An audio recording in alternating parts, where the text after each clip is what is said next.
بسم اللہ الرحمن الرحیم۔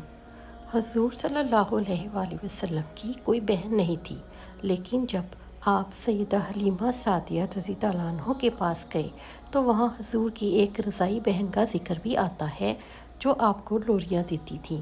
اس کا نام سیدہ شیمہ تھا۔ شام کے وقت جب خواتین کھانا پکانے میں مصروف ہو جاتی تو بہنیں اپنے بھائی اٹھا کر باہر لے جاتی۔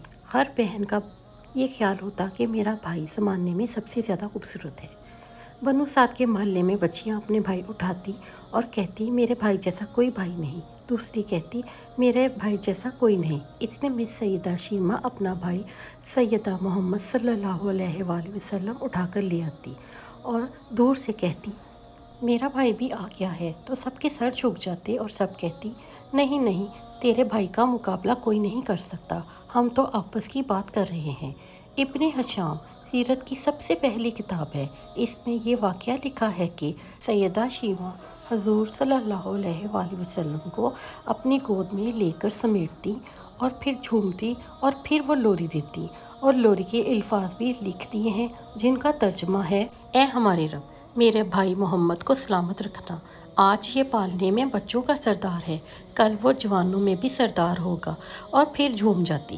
پھر وہ زمانہ بھی آیا کہ حضور صلی اللہ علیہ وآلہ وسلم مکہ چلے گئے اور سیدہ شیمہ رضی اللہ عنہ بھی جوان ہوئیں، ان کی شادی بھی کسی قبیلے میں ہو گئی۔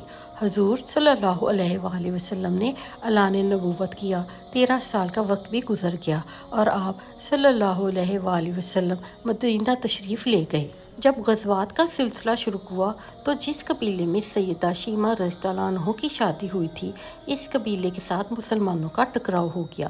اللہ رب العزت نے مسلمانوں کو فتح عطا کر دی۔ اس قبیلے کے چند لوگ صحابہ کرام رضی اللہ عنہ کے ہاتھوں گرفتار ہو کر قید ہو گئے۔ تب وہ لوگ اپنے قیدیوں کو چھڑانے کے لیے فدیہ جمع کرانے لگے۔ قبیلے کے سردار بھی گھر گھر جا کر رقم جمع کر رہے تھے۔ چلتے چلتے وہ سیدہ شیمہ کے گھر پہنچ گئے جو کہ اپنی عمر کا ایک خاصا حصہ گزار چکی تھی۔ کہنے لگے کہ اتنا حصہ آپ کا بھی آتا ہے۔ سیدہ شیمہ نے کہا حصہ کس لیے؟ لوگوں نے کہا جو لڑائی ہوئی ہے اور اس میں ہمارے آدمی گرفتار ہو چکے ہیں۔ باتیں کرتے کرتے کسی کے لبوں پر محمد صلی اللہ علیہ وآلہ وسلم کا نام بھی آ گیا تو سیدہ شیمہ سن کر کہنے لگی اچھا، تو کیا انہوں نے تمہارے لوگ پکڑے ہیں؟ کہا ہاں۔ سیدہ شیمہ نے کہا کہ تم رقم اکٹھی کرنا چھوڑ دو، مجھے ساتھ لے چلو۔ سردار نے کہا آپ کو ساتھ لے چلیں؟ سیدہ شیمہ کہنے لگی ہاں، تم نہیں جانتی، وہ میرا بھائی لگتا ہے۔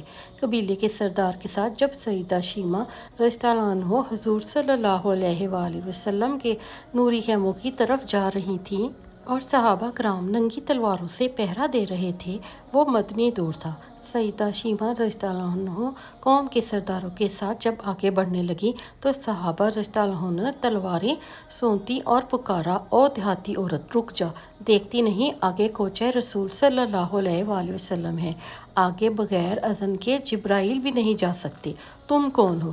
سیدہ شیمہ رضی اللہ عنہ نے جواب میں جو الفاظ کہے ان کا اردو ترجمہ یہ ہے میری راہیں ہیں چھوڑ دو، تم جانتے نہیں میں تمہارے نبی صلی اللہ علیہ وآلہ وسلم کی بہن لگتی ہوں۔